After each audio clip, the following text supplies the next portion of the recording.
প্রিয় দর্শক, আমার এই ভিডিওটা সবাই ভালোবাসে একটু শেয়ার করে দিবেন। আজ 9 এপ্রিল 2026 বেলা 12:30টার দিকে জগন্নাথপুর গ্রাম এবং হজরতরিয়া ডান। আমি মোহাম্মদ তাজুদ্দিন ইসলাম হাওলাদার। আমার একটা খ্যাত নিয়ে একটু দ্বন্দ্ব।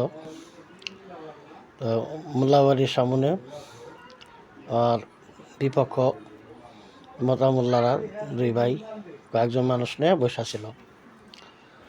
তা আমারে ডাক দিছে যে আমার বাচ্চা একটা গাছ লাগাইছে খেতে, আরিফ মোল্লা, তুই গাছ উঠাইছ আর তুই গাছ লাগাইছ।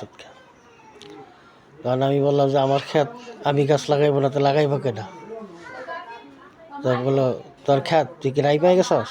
আমি কে হ্যাঁ, আমি হাইকোর্টেতে স্টেজ রায় পাইছি, আপনাকে রেকর্ড তলব করছে, রেকর্ড আপনারা না দিয়া আপনার কাগজপত্র আপনারা দশকে দূরে নিয়ে আসছেন, আপনারা তো হারিয়ে গেছেন গা।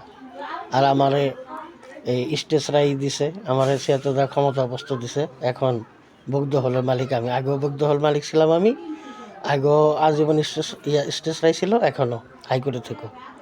তা আমার খেয়াল হলে আমি কাগজে কলমে, আপনাদের কি রেকর্ড আছে? আমাদের রেকর্ড আছে, আমার দলিল আছে, সব কিছু আছে। আপনার তো এই 53-এর মধ্যে 26.5 হলো আমার, আপনার তো পুরো 53টা, আপনার পুরো 53টা রেডি করেন কে?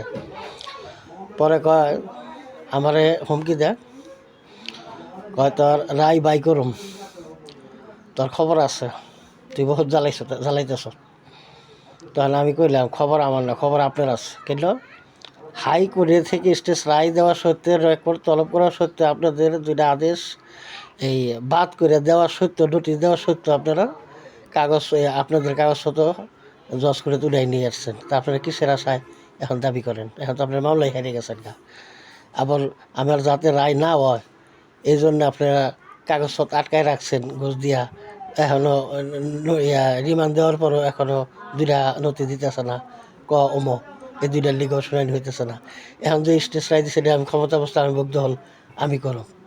আর আমার রেকর্ড আছে, দলিল আছে, সব কিছু আমার আছে।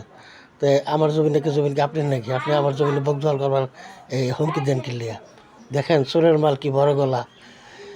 সাইনবোর্ড টানানো আছে হাইকোর্টের, আবার আমার জমিনে মানুষ দিয়া করিমুল্লাহ পোলার দিয়া, এই আরিফকে দিয়া এই বট গাছ লাগায়। সেই বট গাছ আমার ক্ষেত্রে আমি আমার ক্ষেত্রে আম গাছ লাগাইছি, আমার ঠের দেয়, আমার খবর আছে, আমার রায় বাই করবো। হ্যাঁ, তো এই ধরনের মানুষের যাতে বিচার হয়, আপনারা সবাই ভিডিওটা শেয়ার করে দিবেন। আমানুল্লাহ আমার সাপ, তার চারপাশে যারা আছে এদের লোক দেখি আমি তাদের আমানুল্লাহ আমার সাপের কাছে মন করলে কথা বলতে পারতেছি না।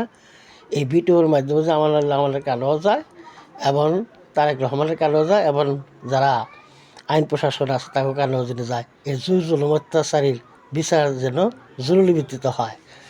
যে আমার জমি, আমার ভোগদখল হাইকোর্টের যে স্টেজ রায় অমান্য করে এবং স্যার কাগজপত্রে উড়াই নিয়েছে, আর কোনো আশাই নাই, তারপরে আমার হুমকি দেয়।